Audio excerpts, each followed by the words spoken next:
Oke semuanya, langsung aja kita mulai videonya. Sesungguhnya polemik nasab atau problem tentang nasab yang beredar di Indonesia, kita semua rakyat Indonesia, siapapun orangnya lah, nggak pengen kita nyakitin orang, itu nggak pengen. Begitu juga kita ini juga nggak kepengen orang lain nyakiti kita, sehingga yang ada adalah kita memberikan manfaat kepada orang lain dan orang lain memberi manfaat kepada kita, sebagaimana sabda Rasul, khairun nas anfa'uhum linnas. Jadi sebaik-baik manusia adalah yang bermanfaat, yang paling bermanfaat untuk manusia-manusia yang lain. Jadi pada dasarnya awal terjadinya problem-problem nasab ini yang asli itu karena kita ini loh, selama hidup dari sejak kecil memahami ayah kita, kakek kita yang sering didatangi Habib, beliau yang selalu minta-minta, kita pun takdim karena memang ajaran orang tua kita seperti itu, sebagaimana yang telah disabdakan oleh Rasul, malam yuwakir kabirona wa malam yarham sohirona falaysa minna. Jadi sejak kecil kita sudah dilatih untuk memuliakan yang lebih tua dan untuk memberikan kasih sayang kepada yang lebih kecil, sudah terlatih, sehingga akhlak-akhlak mulia yang sangat mengkristal untuk kalangan kita, untuk apa itu wabil khusus orang Indonesia ya, wabil khusus lagi orang Jawa, ini sudah apa itu mengkristal untuk hormat menghormati, memiliki yang terbaik, berhusnudon dan lain sebagainya. Tapi tahun bertambah tahun terus bergulir terus, ini nampaknya apa itu mereka yang ngaku-ngaku sebagai dzurriyyah Rasul ini kelihatannya ada celah-celah yang kita ini iskal, sangat-sangat iskal, dan keiskalan kita ini sudah lama. Jadi seumpamanya 1 bulan atau 2 bulan yang lalu kita memutuskan untuk gabung ke PWI, ini yang asli sudah lama gitu, problem yang sudah lama. Kita semestinya ini apa itu pengennya ini hidup enak nyaman, tapi apa yang terjadi, kita ketamonan seorang Habib yang minta-minta. Kalau mungkin ya, kalau masalah minta kan mungkin orang pribumi juga minta, tapi ini ada kejahatan minta yang sifatnya adalah maksa-maksa, bahkan mereka menyodorkan sebuah syafaat atau mungkin ngancam-ngancam tidak mendapatkan syafaat dari baginda Rasul.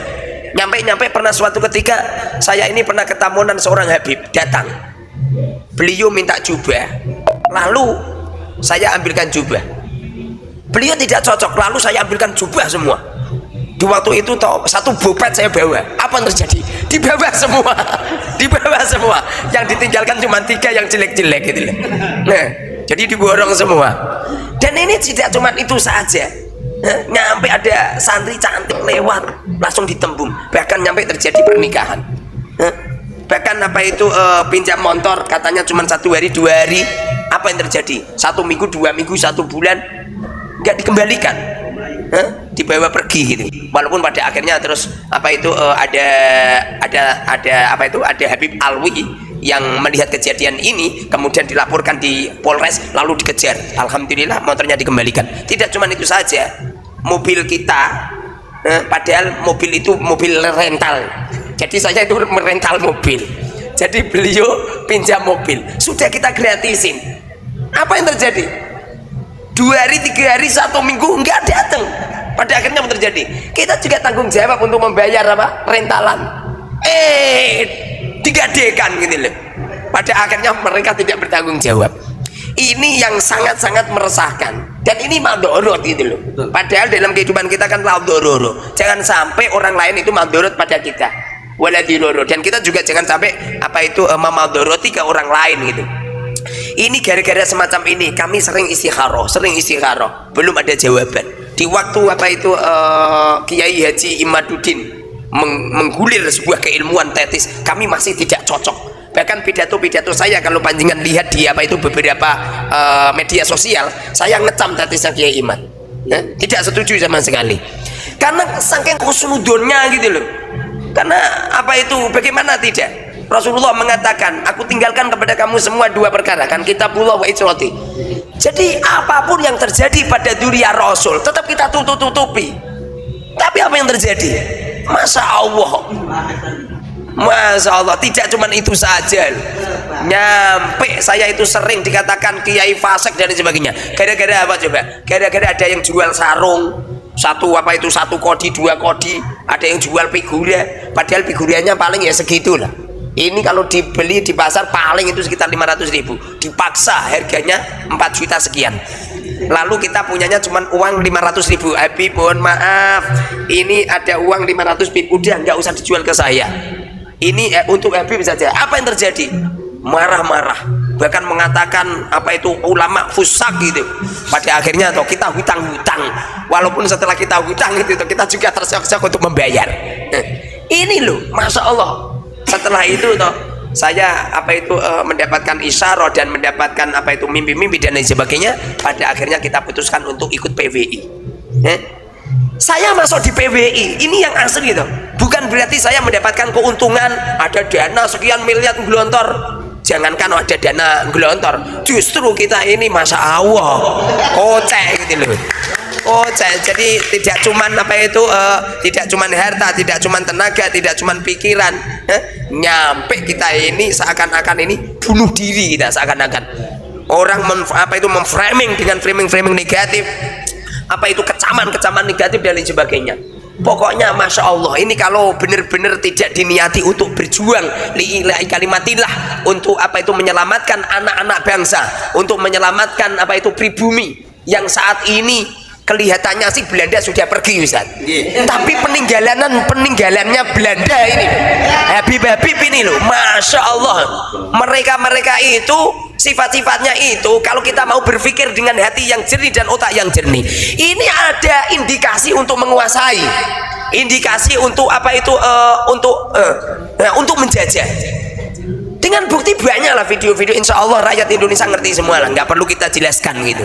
Jadi pada akhirnya kami mantap semantap-mantapnya untuk gabung dengan PWI dan untuk menyuarakan bahwa dari hasil penelitian sifat, penelitian akhlak, penelitian ucapan perbuatan yang selalu melenceng dengan Rasulullah, nggak mungkin loh Rasulullah seperti itu loh. Ada orang ngaku-ngaku anaknya harimau, anaknya singa, tapi meong-meong. Pasti ini tidak anak harimau, ini anak kucing Ustaz, meong-meong gitu. Jadi ada indikasi loh, walaupun seumpamanya tanpa meneliti kitab, meneliti manuskrip, meneliti fatwa-fatwa ulama sudah jelas, tapi kita sebagai orang-orang yang berpendidikan dan juga orang-orang yang mengedepankan ilmu, lalu kita teliti dari hasil penelitian tidak ada satupun ulama dari masa Sayyid Ahmad nyampe masa Ali Sakron ini belum ada satupun ulama yang menyuarakan bahwa Ba'alwi itu min dzurriyyati Rasul. Seumpamanya ada orang yang mengatakan ini Syuhra wal Ifadah, loh Syuhra wal Ifadah setelah abad ke-9. Ini sangat aneh dan ini tidak bisa dikatakan Syuhra wal Ifadah sebagaimana yang difatwakan oleh Imam Syafi'i, bisa menetapkan sebuah hukum apabila ada Syuhra wal Ifadah gitu. Jadi pada akhirnya kita mantep semantep-mantepnya, tidak perlu ragu lagi dohirun wa batinan bahwa semua habaib Ba'alwi mereka adalah dzurriyyah Rasul palsu.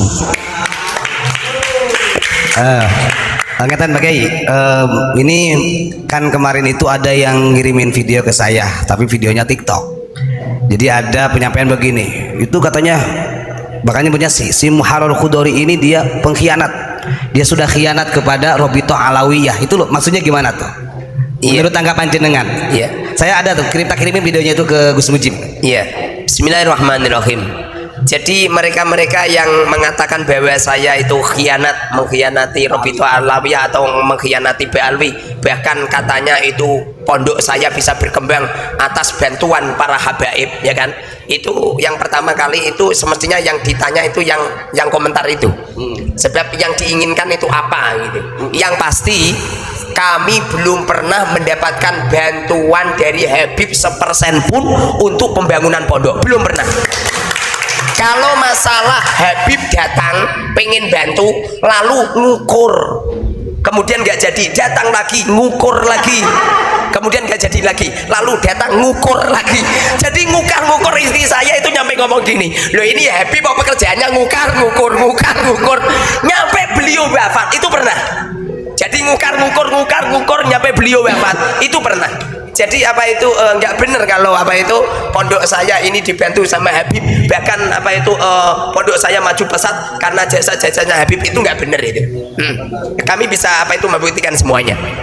Terus yang bikin panjenengan Pak Kiai sampai mantap karena terkenal sebagai muhibin yang kuat ya, sehingga ada orang yang berani berstatement bahwa kayak Muharrar ini sudah hianat kepada Ba'alwi, berarti kan itu mereka sudah paham bahwa jenengan ini muhibin kuat. Iya. Nah, yang membuat jenengan bisa terlepas dari kengkerangan muhibin itu apa sih?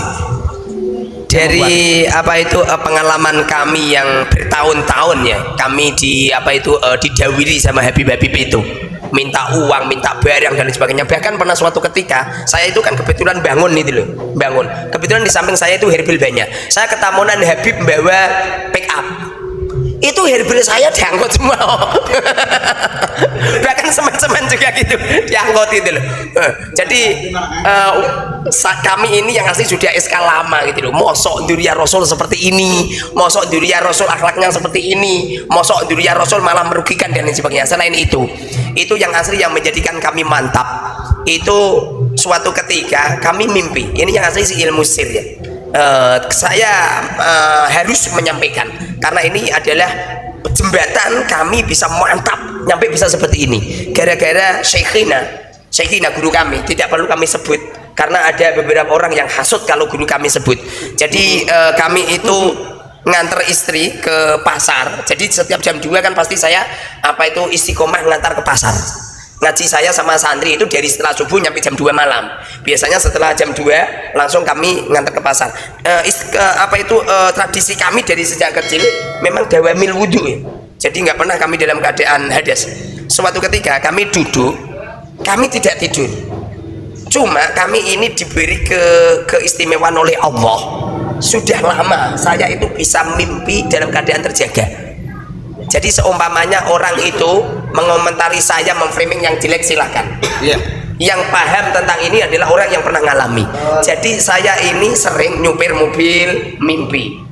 Terus duduk mimpi. Dan di waktu itu saya duduk, istri sudah keluar dari mobil dan mobil sudah saya kumpulin sudah saya kunci. Biasanya saya pengen tidur biasanya, tapi belum tidur. Nggak begitu lama, Syekhina datang kemudian bilang gini, Muharrar, kamu membuat diskusi dengan habaib, membuat diskusi besar-besaran dengan habaib tentang nasab Ba'alwi.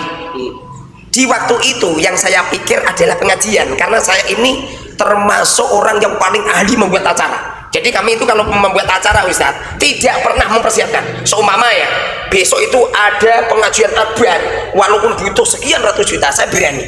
Jadi tidak perlu persiapan. Di waktu itu saya mikirnya pengajian, lalu saya tanya sama beliau, Yai membuat pengajian akbar Yai? Lalu beliau jawab, tidak, membuat diskusi dengan para habaib tentang silsilah Ba'alwi. Terus saya matur, oh nggih Yai.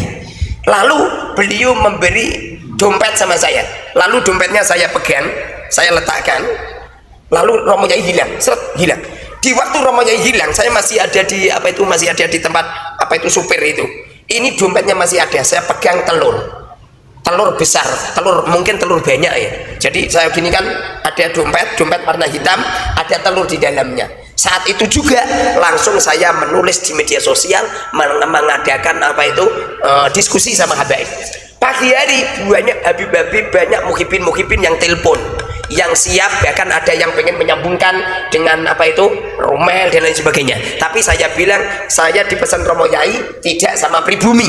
Kalau sama pribumi berarti saya gelut sama saudara sendiri. Tapi kalau sama Ba'alwi berarti kan jelas mereka imigran gitu. Setelah itu ada beberapa habib yang ngebel. Di antaranya ada habib tidak perlu kami sebut namanya, dari Tegal, yang siap datang ke tempatku, bahkan beliau video call. Di waktu itu juga video call sama istrinya juga, katanya beliau masih kerabat sama Habib Lutfi. Lalu beliau bilang gini, ini Muharrar ya? Iya Habib. Beliau mengenalkan semuanya namanya. Lalu beliau bilang, kamu nantang ngejak debat ya? Enggak lah Bib, saya pengen diskusi, bukan nantang Bib. Itu yang mengatakan nantang itu netizen Bib, yang memframing tulisan saya. Kemudian oh ya oke, besok saya berangkat, setelah subuh saya berangkat. Kemudian beliau minta transport sama saya 1.500.000. Kebetulan di ATM saya adanya cuma 1 juta. Lalu saya bilang gini, Bib, ini adanya cuma 1 juta, Bib, gimana? Oh nggak apa-apa, saya transfer. Setelah itu apa yang terjadi? Di setelah subuh saya sudah menyiapkan youtuber. Jadi live streaming sudah saya siapin semua, dan kami pun persiapan. Saya tidak pernah persiapan tentang keilmuan karena saya paham betul HBIP itu biasanya nggak begitu ilmiah biasanya, jadi nggak perlu kita siapkan keilmuan gitu.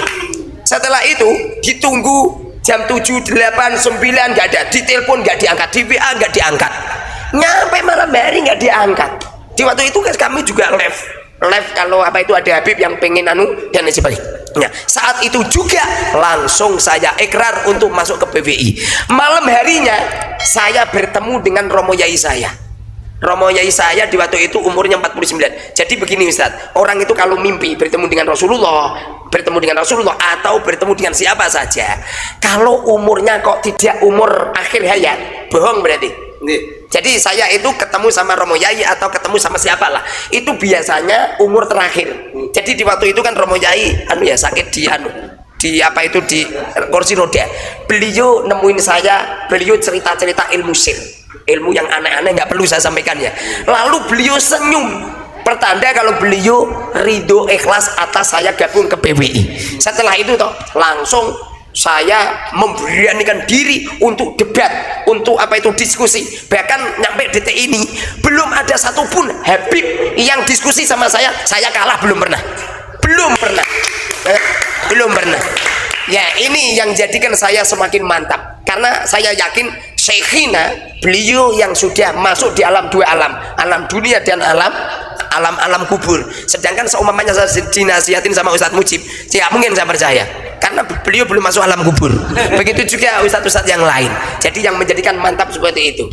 Yang asli ada yang lain Ustadz, ada yang lain. Cuma itu ilmu sir, tidak perlu saya sampaikan karena apa itu ya netizen seperti itulah. Siap. Semoga berkah. Baik, terima kasih. Mungkin untuk yang terakhir bisa jenengan kasih motivasi buat para netizen, karena memang tetap ya walaupun kita live stream seperti ini, di netizen Pemesuri juga banyak ada yang macam-macam komentarnya.